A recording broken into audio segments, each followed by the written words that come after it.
Yeah. Uh, it's that day, Saturday. Yep. All ready. Get ready, get ready, get ready. We're almost here.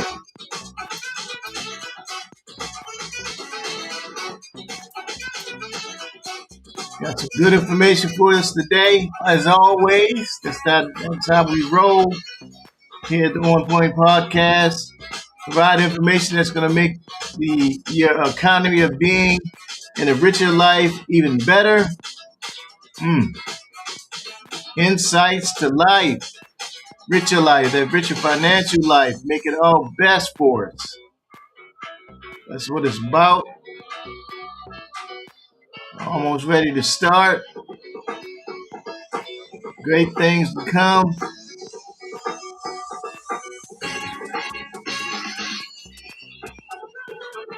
Yeah.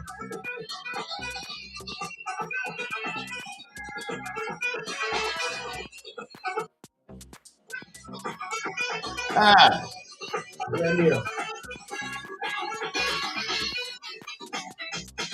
Got something to write with here.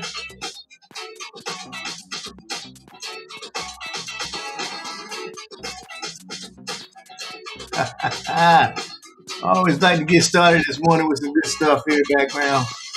All right. Welcome to the podcast. Good morning to you in nice and sunny Arizona where the temperature is. Man, I can't believe it's like that here, Arizona. Let me make sure it's balmy. It's a good 100 degrees, and it's what 11 o'clock in the morning. Isn't that wonderful? Wouldn't you like to be at a place like that where you wake up and your day starts when it's nice and balmy, 100 degrees in Arizona, nice and warm outside. I went to the men's fellowship breakfast and 100 degrees outside. That's all right though. That's Arizona for you. So I'm your host here, Dr. Joseph Blake Jr. here at the On Point Podcast, where we help you get your financial point across. And we're here today with our lesson on the wealth of experience, why memories outlast material. All right. And again, we're building on our theme for this year of the economy of being a richer life. And all that is helps us understanding more about financial literacy, which is the full spectrum of what we do here on On Point Podcast.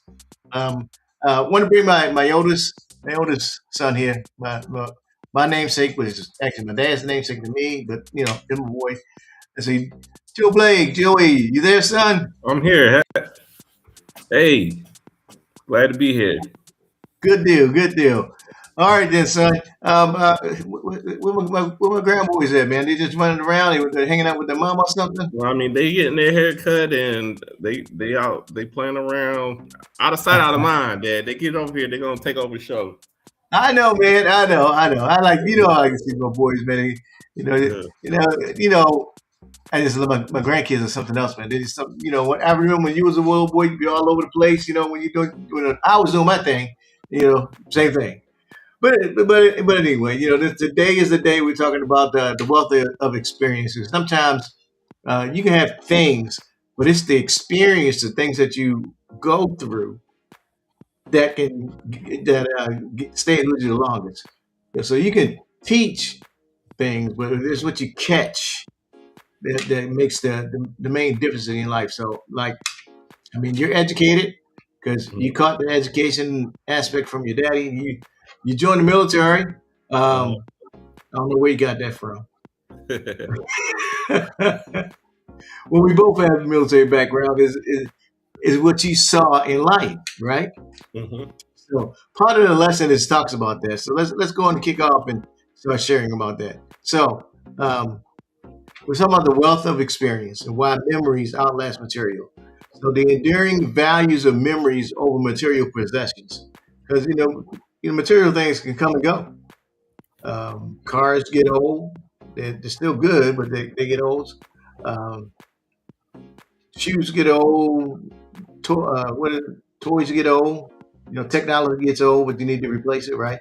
but it's the experiences that you have. They stay in your mind and they stay there forever, right? The memories you have forever. So let's kind of get started with the process here. Uh, all right. So here's the concept as it starts out. Here's the concept. So experiences shape our lives in a profound way.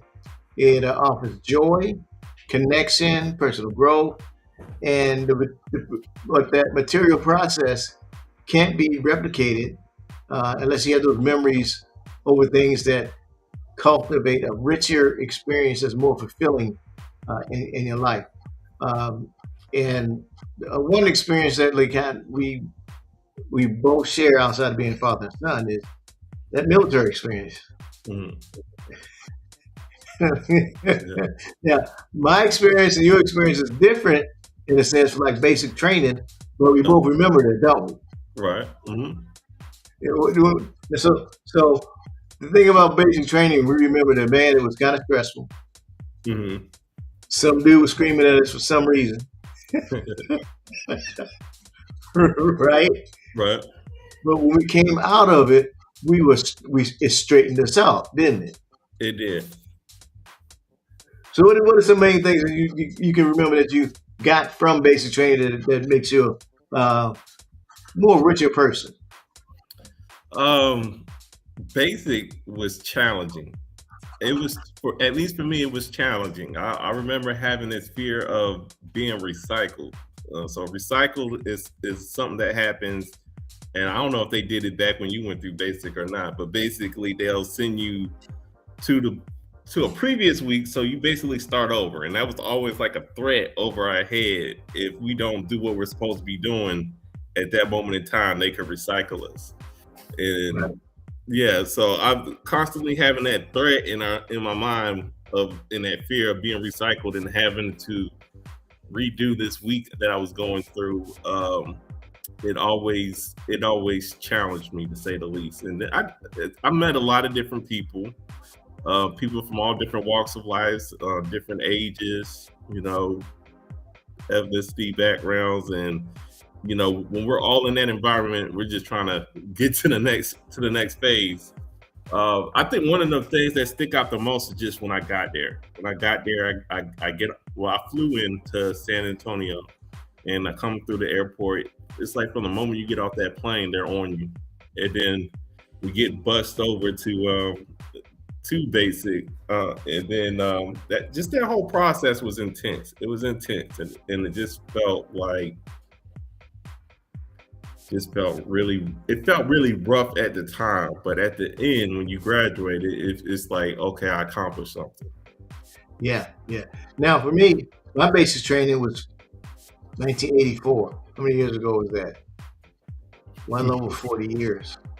You're 87, and it's 4 years from you, Uh, right? Over 40 years. Do I remember that much? Not a thing. But I do remember getting off the. I remember going to getting in the airport, getting on the bus. And this guy jumps on the bus. Get off! I'm like, oh my god, do y'all know you, man? Dude, now I'm not saying it to him, but I'm saying you don't know me. You're nothing yeah, but it was a fulfilling experience. I still remember it, but I know going to basic when I came out of basic, I was a better person. uh, But that's the experience part that you get. So the lasting memories that you have, it's funny. It's funny now. It wasn't funny then. mhm, So, but those lasting memories, uh, it does foster connection with others, and it contributes to your personal growth. So, some of the lasting memories that I have from my I use military experiences. Both of us have it as equal. Um, they stay with us longer, well after the event had passed, because you met a few folks that I knew in the military, which is crazy. mhm, When we went to a church, you met a gentleman that was in basic training with me before, uh, Pastor Darrell.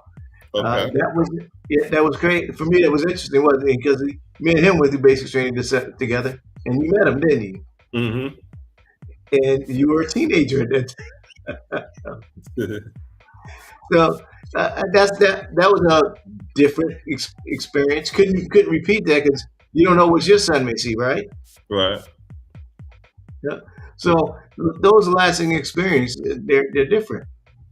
Now you've had some experiences in your life that you still remember today. What's something that you experienced in your childhood that's a good thing that still speaks out of your mind? One thing that sticks up in my mind is computers. What? Because I'm an IT instructor. So I just remember when I first became interested in computers. Like one of the first things is I was involved with a summer program, and they were teaching us JavaScript, and that was my first experiences in programming. And I got to participate because I was always a good student. I had like a 3.0 GPA, and I applied to participate in the program, and I did pretty well. And for graduating, I got my own PC. I got my own computer, and I was excited to get my computer so I could. What was popular at the time was downloading music with LimeWire, and I had a regular CD drive at the time. So what I had to do was take the computer apart, and I had to put in a CD writer that could burn CDs and DVDs. So I did that manually, and I did that on my own. And the reason that sticks up in my mind because that was like the beginning phases of me being interested in computers. And then nowadays they make these computers. A lot of them do not have CD drives at all. They don't have CD drives, um, and so it's like it's crazy how the technology has changed. Everything's like download and install. So now a lot of students that are coming into college, they've never taken a computer apart and they never like disassembled it or messed with the internal components because a lot of this stuff has changed over time. A lot of computers make their systems proprietary, so they don't want people going in and making all those different changes. So it's like that I had that nostalgia, that experience of doing that sticks in my memory. And so it's like I don't have that fear or phobia of opening it up and trying to and almost breaking something because I've done it before. But it's just interesting that now a lot of people entering the field don't have those experiences. Yeah, because I'm not taking the computer. I remember you did that, man. I'm like looking at you taking the computer apart. I said, "Son, you better know how to put that back together." I remember, I do remember seeing that, man. I'm like, look at this dude, man. Something wrong with him. Now, I hated computers. Actually, I did, but now I'm all into them. But now, how does that foster that experience, man? How does that foster a relationship and share a deeper connection with others that may Uh-huh. have shared their joy? Um, y- do you have other colleagues that went through that period like that with you, son? That did that? Not that I know offhand, but it's like we have an instructor. He's smart. He's very intelligent, but he's a lot younger, and he'll start talking about computers and he'll tell you the whole history of the computer, and he'll talk as if he was there doing it, and I'm looking at him like, like okay, like you just got out of high school, but okay, it sounds right.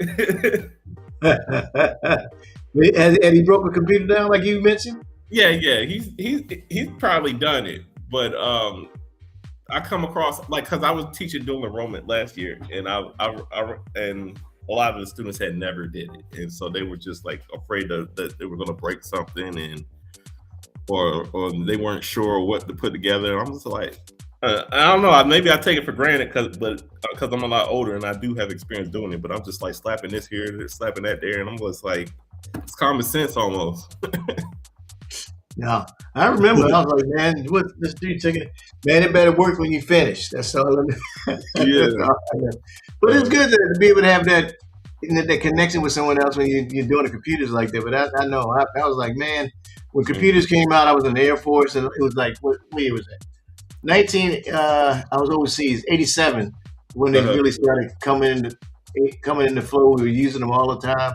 And I Uh-huh. remember in the late 80s, early 90s, they were talking about having computers in the fire trucks, and I was like, Mhm. what do we need a computer in the truck for?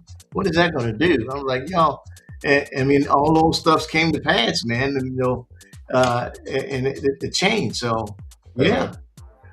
Personal growth. So engaging in these new experiences leading us to personal growth and a broader perspective in life. How did those things change and make a broader perspective in life? Um, I have a more intimate understanding of how a computer works from the inside and out. Like a lot of people, they're used to using it for the software side, application side. They know how to surf the internet, use different various apps on their phone or whatnot, but they're not really familiar with the hardware side of it. So it just have an appreciation for technology and what it can do Yeah. and its Well, limitations. yeah. Now I can see how these changes in life, how they go about, Mm. from interpersonal levels. Today I was reading that the bestseller, the basic instructions before leaving Earth. That book, Uh-huh. and in that book, it was talking about the guy named Joseph, how seen Mhm. life.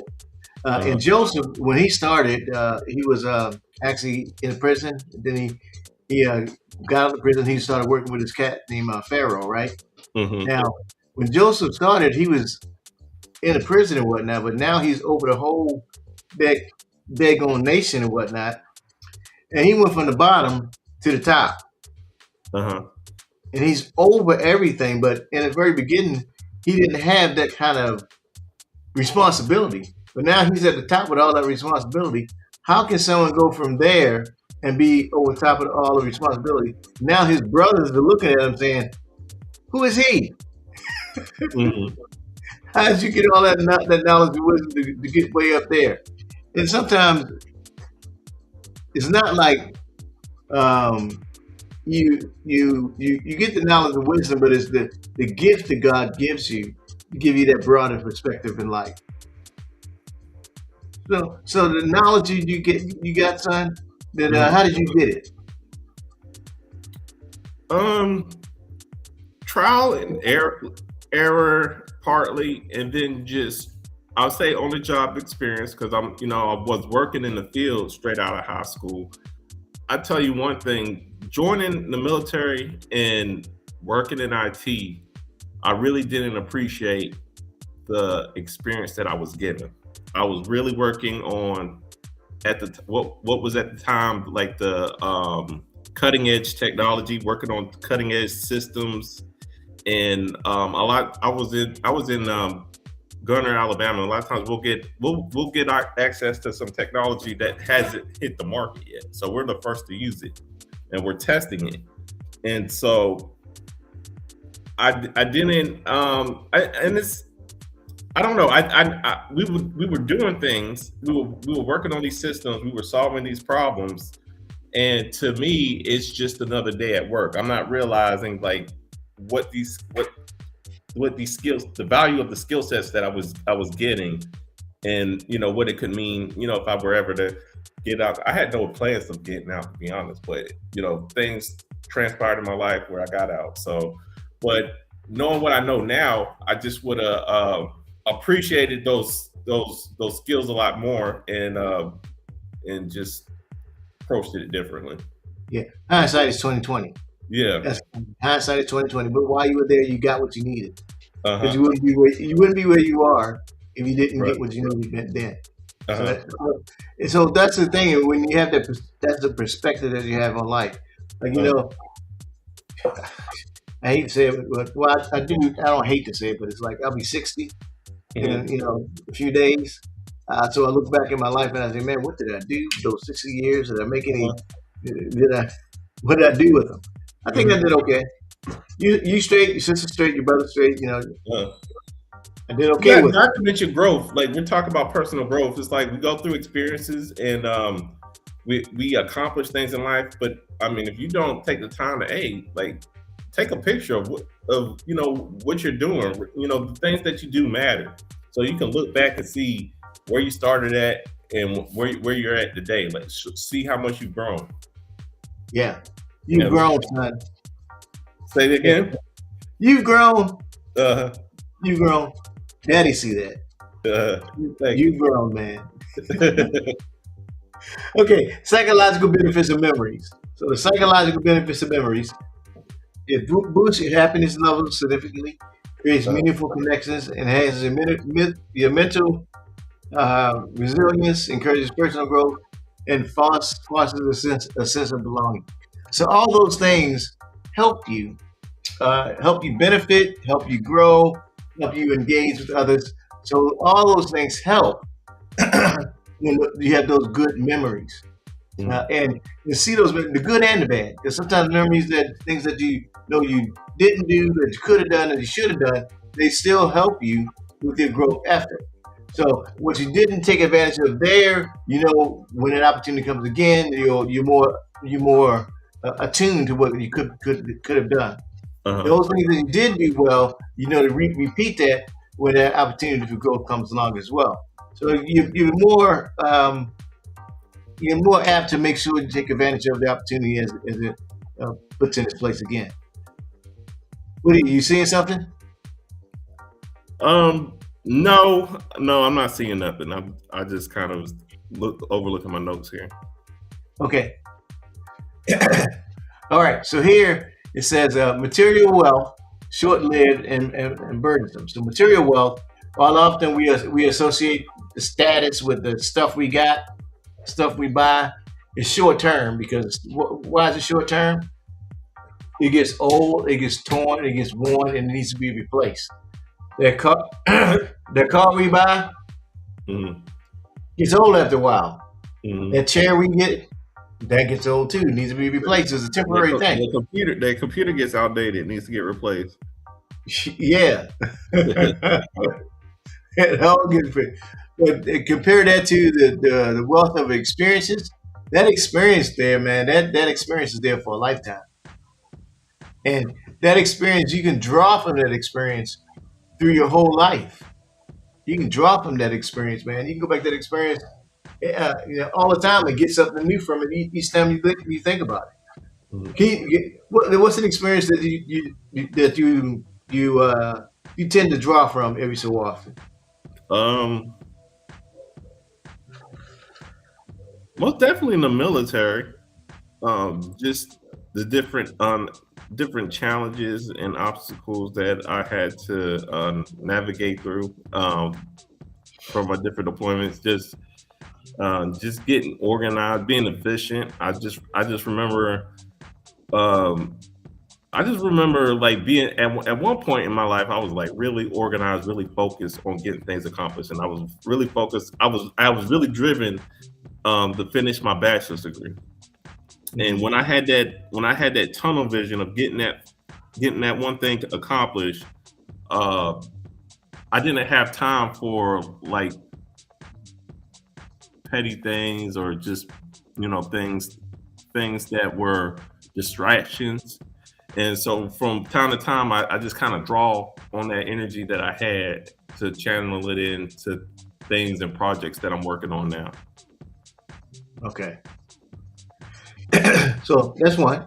Hmm. One of the things that memory that I draw from a lot is Hmm. very first time I fought a fire. Okay. Because and even though I got a PhD now, that's another one too. When I finished the PhD, that was a my mom. Yeah, that's another one. I'll tell you that one later. But Mhm. the first time I fought a fire, I was afraid of fires when I went to fire school. I mean, because I was like, they said, Blake, basic training, they say your job. They said, Blake, firefighter. I was like, did they say firefighter? Oh my God, they said firefighter. I was like freaking out because I was afraid of fires. And I was like, how they going to put me in the military and make me a firefighter, man? I was like, oh my God, that is dangerous. How they going to do that to me? I was like, so I was afraid to tell somebody I was afraid to be a firefighter. So I'm like, man, I'm from Baltimore. How y'all gonna do that to a brother? And so I was like, I can't tell him. If I tell him I'm afraid, then somebody think I'm a chump. So I didn't say nothing. So I go Mhm. all the way up to fire school and still didn't say nothing about being afraid of fire until and then the first day that we did a mock fire to put the building on fire, and I'm on my knees getting ready to go in the building. I was at the front door, and there's the fire inside the building. It was at the top of I was on my knees getting ready to go to the door, and it was like the fire was laughing at me. And I was like, oh my God, on my knees. And I was like, man, look at that fire. Looking at it. And then Still remember the training instructor, the Texan Gajewski, and he just shoved me in the back. Boom! And I was like, oh, here I am. And I went and started fighting the fire. And after that, I loved it. After that, I got in there, started fighting the fire. Man, I was, you know how your dad was. I love firefighting. That helped me get over fear, man. And I was like, after that, it was over, man. I was in firefighting after that point. So that's how any fear I get, man, sometimes you just got to jump in it, get over it. That's it. So, all right. So that's the first part of this course here. So I'm gonna go ahead and put you in the background, son. So we can finish it up, and then we'll come back. I'll come back with you. Okay. All right. All right. Hang tight.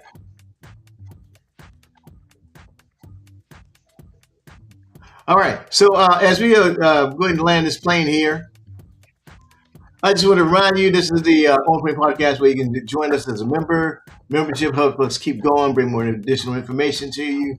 I do want to have a live setting where we can get down and share more information with you. Again, this whole podcast for today and for this year is about helping you have a better life, a richer life, and it's about finance, creating more wealth in your life. But sometimes you got to get your mindset, your being together. You get your mindset and your being together. It helps you create more wealth and prosperity. And wealth is more about understanding that you deserve certain things. And when you know you deserve certain things, you do better things. So that monthly subscription helps you get more information. What we do helps us stay on board, help us stay on the right track to provide more information to you. Secondly, I want to remind you of my second edition of my trilogy. The first book, this is the Financial Legacy, the Sapphire Edition, Joseph Building Financial Legacy. The first book was Joseph Building Financial Literacy.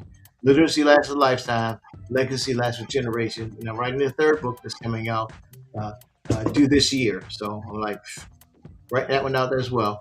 So you can scan this QR code and get the book as well. And when we have our in-person session, I'll be able to sign it for you also. So you bring it to the conference, and I'll be able to sign it as well. Last thing here, the Actionable Money app. So you download this app. It has all the information that's in each one of the books. It also has my memory models. The memory models are just more efficient ways of understanding each one of the concepts we talk about. We talk about the 4 windows of success. We talk about the actionable decision model, actionable behavior model,